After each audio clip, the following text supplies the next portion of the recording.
Welcome to Chris Parkin Shooting Sports. I do a lot of reviews of CZ457s. I always talk about the barrel change, and people want to know how easy is it to do the barrel change. Well, here you go. I'm going to go through this real time. Number one, check the rifle's unloaded, take the bolt out. Turn it over. You're going to need two tools to do this, a T25 Torx key and a 3mm Allen key. Next step, take the magazine out. And then the third step is to take the rifle barreled action out of the stock. So there are two T25 Torx screws, front and rear of the trigger guard and magazine assembly. Lift that off there. You just need to make sure that goes over the magazine catch on the bottom here, and leave it that way up because that way the screws stay in. If you do happen to drop the screws out, just bear in mind they're both the same, but the rear one is longer and the front one is shorter. So if I just put those together, they're about like that. There is also a small metal recoil lug in here. Just make sure that pops back in there because it can drop out. It's not a huge issue if it is. I'll just leave those there now. Right, so here you go. This is the action and the barrel change procedure. It's really very simple. If you order a caliber mini set, you'll basically get a barrel with it, you'll probably get a magazine with it, and you'll also get a spacer with it. Now the spacer goes in there because if it's a 22 LR versus a 17 HMR, the magazine system's actually a little bit longer, so you'd take that spacer out. But we'll go through it as it is. So the first thing you need to do is just slacken off the rear screw and the front screw in the magazine well, using your 3mm Allen key. And then on the front of the action you can see there are two 3mm grub screws there, or 3mm Allen grub screws there. They're probably an M6 in size. And just back those most of the way out, to be honest. This is how I do mine. What the exact instructions are we can see, but then the rifle barrel will just pop out like that, and you can see on here you've got the chamfered in rebates here for the screws to bear up against, which push it into the action and lock it in position, and there's also a rebate here which fits on the spacer. Now to look in a bit more detail, if you swap in between 22LR barrels you won't need different spacers, same as with 17HMR barrels, but if you go between a 17HMR and a 22LR you'll actually see there's a spacer system inside the action, and to remove that you need to just take these screws. It's easy just to take them all the way off, to be honest, and that comes out like that.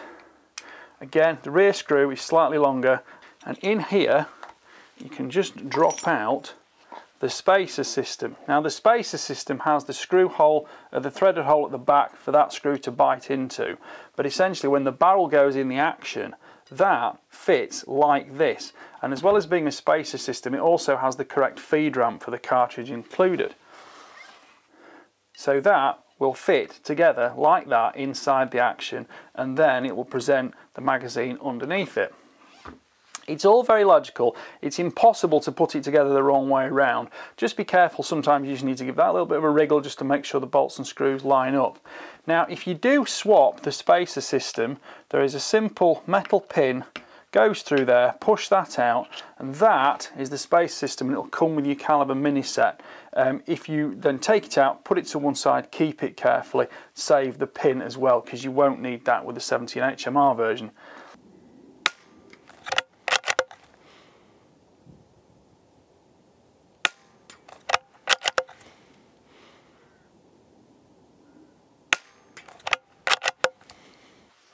Right, when it comes to putting it back together, that's when it gets a little bit more fiddly, because if you have taken the space system out, you can't put it back together wrong, but it can just take a little bit of a wriggle to get it in the correct position.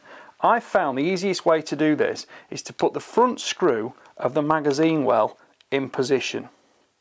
Just delicately, not too tight, leave those to one side. And then this goes inside. The rebate needs to be at the front, and then the threaded hole needs to be at the back. So if we slot that into the action here and just put your fingertip on it, that allows you to just give it a little bit of a wriggle, a little bit of an adjustment, and if you look in through the top you can see the threaded hole line up. Pop the rear screw in, and again just give it a little wriggle and it'll find that thread, And just nip it in position. It doesn't need to be tight, and just leave that in position. It can't fall out of the way then. Now for the barrel to go back in. Use the V on top. This is obviously upside down, so if you've got the V facing up towards you, that will fit back into position here, and this is where that spacer needs to just be a little bit loose, just to make sure you can wriggle that into position. And once that's in there, tighten the two 45-degree opposing screws back into place. Just nip that one finger tight, nip this one finger tight. I tend to go with a torque of about 4 to 5 Newton meters on this, but it won't come out. It just needs to be held firmly in position. So that's there. The spacer inside is now locked completely in position, so I can just tighten up these two screws, just the front and rear, not too tight, probably about 2 to 3 Newton meters, because this is a polymer follower here. And then we're going to just put the spacer back in. You'll see there's a hole in the spacer, a hole in the side of the magazine well. Slot that back in there, watch them line up, and then just take the pin, give it a little wiggle, and that'll just push back in there, and you're ready to go back together, and that'll be how the magazine will fit in. I'll just try the bolt in the rifle, make sure everything's working correctly, and that's absolutely fine, safe, dry, fire. I'm ready to put it back in the stock now. Oops. So, again, just watch out for that black pin there, because you don't want that to drop out. The rifle will drop easily into the stock. Just give it a wriggle and it'll fit correctly in position. Pop it the opposite way up. Front screw is the shorter one, rear screw is the longer one. Back with the T25 Torx key. Nip them in position. I tend to just give the rifle a little bit of a bump just to make sure everything's fitting back in place. And I'll tension these to about 4 Newton meters. It's a polymer stock, don't haul on them too tight. But you'll feel it come to position, then you'll just feel it add that little bit of torque, and it works perfectly well. And then the magazine goes back in the bottom, rifle the correct way up, bolt back in, and we're ready to go. So the barrel mini set is effectively that. You do need to be a little bit cautious to think about what barrel channel your stock has on it. So for example, if you've got a narrow barrel channel, don't add the varmint barrel, but you can of course put a narrow barrel into a varmint stock.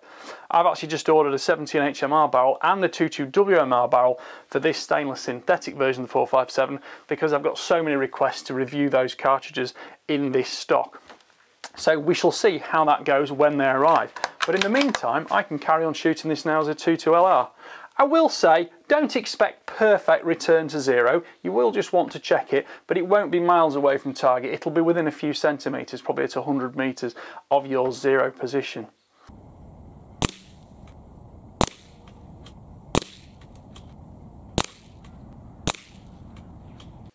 Well, thank you for watching that video. I hope you've enjoyed it. If you do want to see any more reviews or you've got any more questions, particularly about the CZ457 in terms of setup and adjustment, please put that in the comments and we'll respond to those next time we've got one here. Right, thank you for watching. Bye for now.